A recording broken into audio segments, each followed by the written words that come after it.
ஓம் ஆதிபராசக்தி தாயே போற்றி போற்றி. ஓம் ஆதிபராசக்தி அம்மனே போற்றி போற்றி. எல்லையில்லாமல் அனைவரையும் காக்கும் என் தாய் பராசக்தியே போற்றி போற்றி. என் அன்பு குழந்தையே, இந்த மங்களகரமான தினத்தில் உனது பிரச்சனைகள் அனைத்தையும் போக்கி நீ கேட்க வேண்டும் என்று அந்த கேள்விக்கான பதிலை கூற வந்திருக்கின்றேன். உனக்கு நல்லதை கொடுக்க வந்திருக்கின்றேன். என் அன்பு குழந்தையே, என்னை நினைத்து யோசித்துக் கொண்டிருக்கிறாய் நீ? எதைப் பற்றி நினைத்துக் கொண்டிருக்கிறாய் என் தங்கமே? உனக்கு என்ன வேண்டும் என்று என்னை அழைத்துக் கொண்டே இருக்கிறாய். உன்னுடைய தெரு மூலையவே எதற்காக பார்த்து கொண்டிருக்கிறாய்? எது வருமா வராதா என்று சோதித்து பார்க்கிறாயா?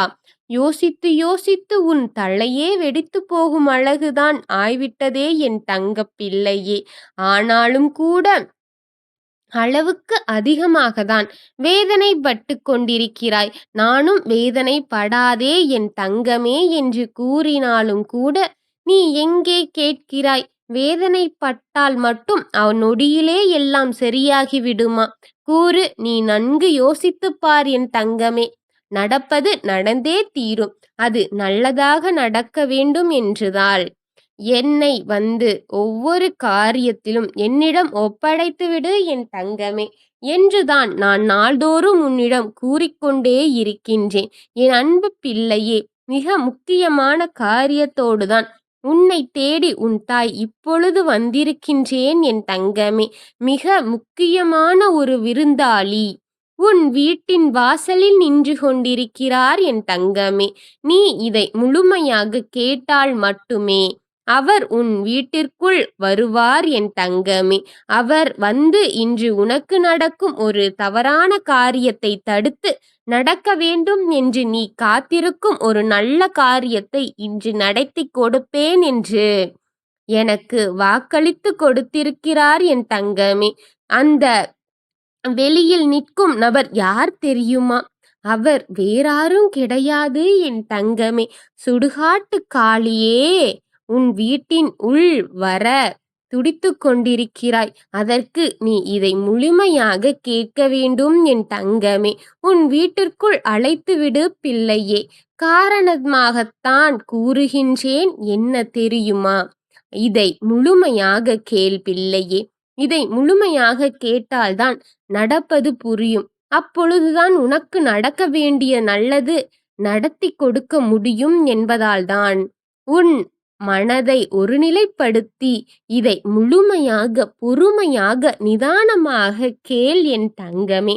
என் அன்பு பிள்ளையே, இன்று உன் விருந்தாளியாக வந்திருக்கும் இந்த காளி நீ அழைக்க வேண்டிய காரணம் என்ன தெரியுமா? நடந்ததை பற்றி தெரிந்து கொள். ஏன் என் பிள்ளை நாளுக்கு நாள் உன் விரோதங்கள் உன் தலை தூக்கி விட்டுவிடலாம் என்று உன்னை முடக்கி போட்டுவிட வேண்டும் என்று காத்திருக்கிறார்கள். உன் தலையை தூக்கிவிடாமல் உன்னை முடக்கி போட வேண்டும் என்று இப்பொழுது காத்திருக்கிறார்கள் என் தங்கமே. அந்த முடக்க காரியங்கள் நடந்துவிட்டால் உன்னால் தலை தூக்க முடியாது. கை கால்களை இந்த பூமியின் மீது வைக்கவும் முடியாது என் தங்கமே. அப்படிப்பட்ட காரியம் ஒன்று மிகப்பெரிய ஒரு சூழ்ச்சிகளில் நடந்து கொண்டிருக்கிறது பிள்ளையே. அந்த சூழ்ச்சிகள் மட்டும் உனக்கு நடந்துவிடக் கூடாது என்பதால்தான் நான் இன்று இந்த வாக்கை உன் செவிகளால் கேட்க நான் வைத்துக் கொண்டிருக்கின்றேன் என் பிள்ளையே. உறவுகளைப் பற்றி நிறையான உன்னிடம் சொல்லி இருக்கின்றேன். எவ்வளவு முறை கூறியிருக்கின்றேன் சிந்தித்து பார்த்துக்கொள். அதனால்தான் நான் கூறுகின்றேன். நான் ஒவ்வொரு வாக்கு கொடுக்கும் பொழுதும் நீ அதை நிதானத்துடன் பொறுமையாக உன் செவிகளை என் வாக்கில் வைத்து கேள் என்று கூறியிருக்கின்றேன். அதை மனதில் வைத்துக்கொள். அது நடக்கும் பொழுது உனக்கு புரியும் என்று கூறியிருக்கின்றேன். மனதில் வைத்துக்கொள். அதுபோல இன்று ஒருவரை பற்றி உன்னிடத்தில் நான் பேச வேண்டும் என்று உன் வீட்டை சுற்றியிருக்கும் உன் வீட்டிற்கு அருகில் இருப்பவர்களை பற்றியும் உன் வீட்டின் இருக்கும் அந்த நபர்களைப் பற்றியும் உன்னிடத்தில் பேச வேண்டும் என் தங்கமே. மிகவான மோசமான குணத்தைக் கொண்டு உன்னை அழிப்பதற்கு என்ன வழி என்று உன்மீது பொறாமை எண்ணங்களைக் கொண்டு, உன்மீது பொல்லாத கண்களை வைத்து, உன்னையே பார்த்துக் கொண்டு, உன் வீட்டிற்குள் என்ன நடந்து கொண்டிருக்கிறது என்பதையும், உன் வீட்டிற்குள் இருந்து ஏதாவது சத்தம் வந்தால் ஓடோடி வந்து நின்று, அது என்ன என்று கேட்கவும் அவர்கள் செய்து கொண்டிருக்கிறார்கள் என் தங்கமே. நீ நடந்து சென்றால் உனக்குப் பின்னால் மேலிருந்து கீழாக பார்த்து உச்சந்தலையிலிருந்து உள்ளங்கால் வரை உன்னை உற்று நோக்கி, நீ என்ன செய்கிறாய், எதை உடுத்தி இருக்கிறாய், என்ன எப்படிப்பட்ட உன் காரியங்கள், எங்களை நகர்த்துகிறாய், எங்கு போகிறாய், எங்கு வருகிறாய் என்று அணு அணுவாக உன்னைப் பற்றி தெரிந்து கொண்டிருக்கும் உன் பக்கத்து வீட்டில் இருப்பவர்களைப் பற்றித்தான் இன்று நான் உனக்கு சொல்லப் போகிறேன். ஒரு பொதுவான இடத்தில் உனக்கு மிகவும் முக்கியமாக நெருக்கமான ஒரு உறவு உன் அருகில் இருப்பவர்கள்தான் சந்தித்து உன்னைப் பற்றி பேசி கலந்து ஆராய்ந்து அவர்கள் இருவரும் கைகோர்த்து கொண்டிருக்கிறார்கள் பிள்ளையே. இதனால் விபரீதம் நடக்கப் போவது தாயே. எதைப் பற்றி சொல்கிறார்கள் என்று நீ குழப்பம் அடைவாய் என் தங்கமே. உன்னை நன்றாக வாழவிட வேண்டும், உனக்கு உதவிகள் செய்ய வேண்டும். நீ சுத்தமாக வாழ்வதற்காக என்ன செய்யலாம் என்று அவர்கள் கலந்து ஆராய்கிறார்கள் என்று நினைக்கின்றையா பிள்ளையே? ஒருவன் வாழ்ந்துவிடக் கூடாது, அதுவும் அவன் மகிழ்ச்சியாக வாழ்ந்துவிடக் கூடாது, அவனுக்கு எந்த விதமான நல்லதும் நடந்துவிடக் கூடாது, தப்பித் தவறியும் நல்லது நடந்துவிடக் கூடாது, அவன் சிரித்துவிடக் கூடாது, அவன் வீட்டிலிருந்து சிரிப்பு ஒலி என்ற ஒன்றே கேட்டுவிடக் கூடாது, அவன் தெய்வங்களை கையெடுக்கக் கூடாது, அவனுக்கு அவன் குலதெய்வம் கூட ஒத்துழைக்கக் கூடாது என்று நினைப்பதற்குத்தானே இங்கு ஆட்கள் மக்கள் இருக்கிறார்கள் என் தங்கமே. அதிகமான சொந்தங்கள் இருக்கின்றது பிள்ளையே. அத்தகையத்தான் அவர்கள் கலந்து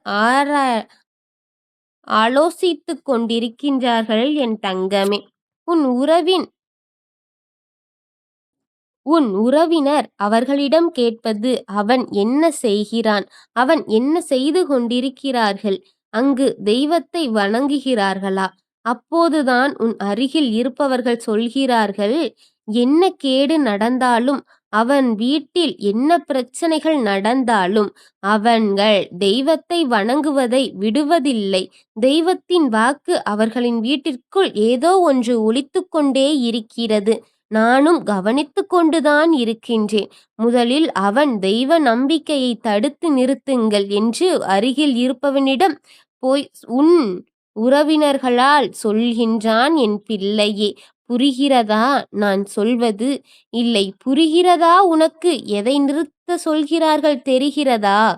அவன் செய்யும் தீமைகள் உனக்கு முழுமையாக வருமோ, வராமல் போய்விடுமோ, அதை தடுத்து நிறுத்த சொல்லி உன் பக்கத்தில் இருப்பவர்களிடம் சென்று உனக்கு தீங்கு விளைவிக்க கொண்டிருக்கும் உறவர்களிடத்தில் சொல்கிறார்கள் பிள்ளையே. அப்பொழுதுதான் தெய்வ சக்தி தடுத்து நிறுத்த முடியும் என்று நினைத்து கொண்டிருக்கிறார்கள். உன்னுடைய தெய்வ நம்பிக்கையை தடுத்து நிறுத்த வேண்டும் என்று செய்யலாம் என்று சொல்லிக் கொண்டிருக்கிறார்கள். அவன் சென்ற இடமெங்கும் தெரியுமா?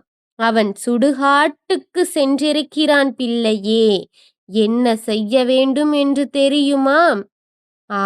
ஆராய்ந்து பலரிடம் கேட்டு தெரிந்து அங்கே சென்ற அவன் உனக்கு என்ன பூஜை செய்கிறான் தெரியுமா? செய்த பூஜையை பற்றித்தான் இன்று நான் சொல்லியிருக்கின்றேன். சுடுகாட்டுக்காளி உன்னிடத்தில் வந்து சொல்லி அதை தடை செய்ய வேண்டும் என்றுதான் உன் வீடு தேடி வந்திருக்கிறாள். என் அன்பு பிள்ளையே, என்ன காரணம்? எதற்காக காளி உன்னை காப்பாற்ற உன் வீடு தேடி வரவேண்டும்?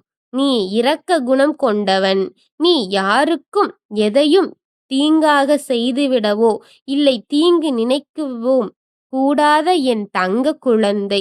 யாருக்கும் கெட்டது நினைக்காத என் குழந்தை என்று யாரும் கெட்டுப்போக வேண்டும் என்று நினைக்காதவன். யாருடைய உறவுகளையும் பறிக்க வேண்டும் என்று நினைக்காதவன். யாருடைய சொந்தங்களையும் நீ பிரிக்க நினைக்காதவன். யாருடைய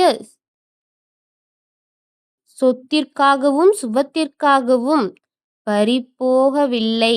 அப்படி அதை புடுங்க நினைக்காதவன் என்பது காரணம். ஒருவர் அழுதால் உன்னால் தாங்க முடியாத அளவிற்கு நீ நல்மனம் படைத்துக் கொண்டு இருக்கின்ற என் குழந்தை.